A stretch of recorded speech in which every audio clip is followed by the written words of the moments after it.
اس طرح کریں کہ وہ جس میں وہ سونا سا نعیم بخاری تھا، یا وہ جس میں وہ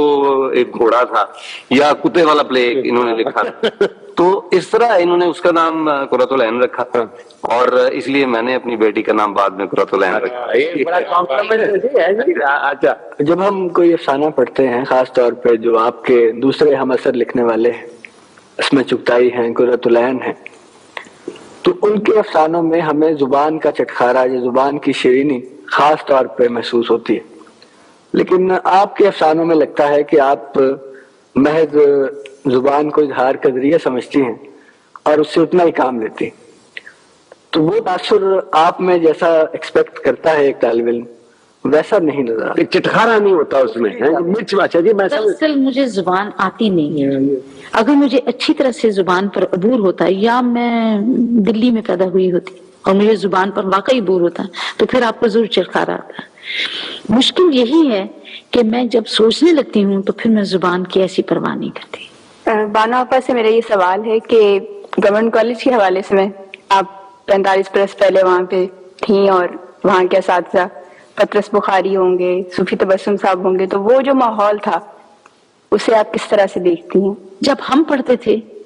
تو لڑکے کافی ڈرے ہوئے ہوتے تھے، شاید اب نہ ڈرے ہوئے ہوں، یہ مجھے معلوم نہیں، اور پروفیسر خصوصی طور پر لڑکیوں کے اوپر خاص توجہ دیتے تھے جو انہیں نہیں دینی چاہیے تھی، جو شاید اب بھی دیتے ہوں۔ اشفاق صاحب آپ کے ایک صاحبزادے طبلہ بجایا کرتے تھے، اسیر صاحب، ہمارے ساتھ گورنمنٹ کالج میں پڑھتے تھے،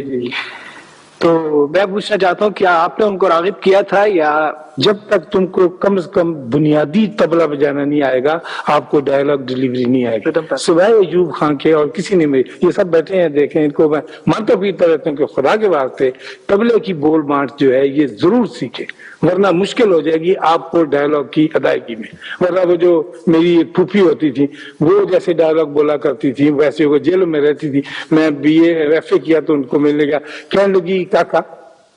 تو کیوں آیا؟ میں ڈر گیا، تو کانو آیا کی ضرورت سی تیرے آن دی تینوں کنے کیا سی آپ پھوپھی نے مل جے تو اڑی جلدی چلے جانا سی۔ اچھا اب یہ اب ڈائلاگ کی ادائیگی یا اللہ میں تو سہما ہوا کھڑا ہوں،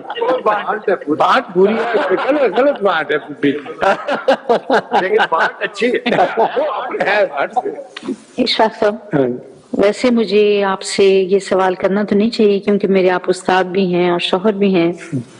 اور محسن بھی ہیں، لیکن اگر آپ مجھے پھر ناراض ہو جائے گی کہ اگر آپ مجھے تھوڑی سی اجازت دیں تو میں آپ سے ایک سوال کروں۔ بیویاں کچھ اچھی بات سیکھ لیں، ہماری اگر نہیں کی جی آپ کا پروگرام، جی جی دیکھیے بات یہ ہے کہ آپ نے محسوس کیا ہوگا کہ اگر کوئی بہت بڑا درخت ہو اور اس کے نیچے چھوٹی چھوٹی پنیری لگ جائے اسی درخت کی، تو اگر تا وقت ہے کہ اس کو نکال کر کسی اور جگہ نہ لگائیں وہ بڑے درخت نہیں بنتے ہیں۔ جب کسی گھر میں ایک چھتنارا درخت پیدا ہو جاتا ہے اور بہت بڑا آدمی پیدا ہو جاتا ہے، وہ کسی فیلڈ کا ہو، چاہے وہ فردوس ہو چاہے امجد ہو، تو اس گھر میں عام طور پہ بونے جنم لینے لگتے ہیں اور ان کی شخصیتوں میں وہ پنپنے کی بات نہیں رہتی۔ ہمارے گھر میں آپ کی شخصیت کے ہوتے ہوئے میرا نہیں خیال کہ کوئی اور شخصیت اتنی قداور ہو سکتی ہے۔ تو سوال میرا یہ کہنے کا اور پوچھنے کا یہ ہے اشفاق صاحب کہ آپ نے اپنے آپ کو بڑھانے چھتنارا کرنے میں کچھ تو خدا کی مہربانی، کچھ آپ کی اپنی کوشش ہے، کیا کبھی رات کے پچھلے پہر یا شہر سے گئے ہوئے چین میں کسی ہوٹل میں بیٹھے ہوئے یا تاشکند میں بیٹھے ہوئے یا امریکہ میں بیٹھے ہوئے جب آپ بالکل تنہا ہوں، کیا آپ نے، جس طرح کہ میں احساس جرم سے بہت بار ٹکراؤ میرا ہوا ہے کہ میں اپنی اولاد کے لیے ایک کمپٹیشن کا، جو کمپٹیشن انہیں گھر سے باہر ملنی تھی وہ گھر ہی پہ مل گئی، وہ سزا انہیں گھر ہی پہ مل گئی۔ جب وہ مجھ سے بات کرتے ہیں تو وہ ڈرے ہوئے کہ ہم ایک بڑی عورت سے بات کر رہے ہیں، ہمیں اپنے الفاظ کا چناؤ درست کرنا چاہیے، وہ میرے پاس بچوں کی طرح نہیں آتے۔ تو کیا اشفاق صاحب آپ نے ایسے لمحوں میں جب آپ بالکل اکیلے ہیں، آپ کے ساتھ آپ کے کپڑے بھی دوست نہ ہوں، آپ نے کبھی سوچا یا احساس جرم سے آپ لرزے کہ آپ نے 3 لوگوں کی شخصیت کے اوپر کمبل ڈال رکھے؟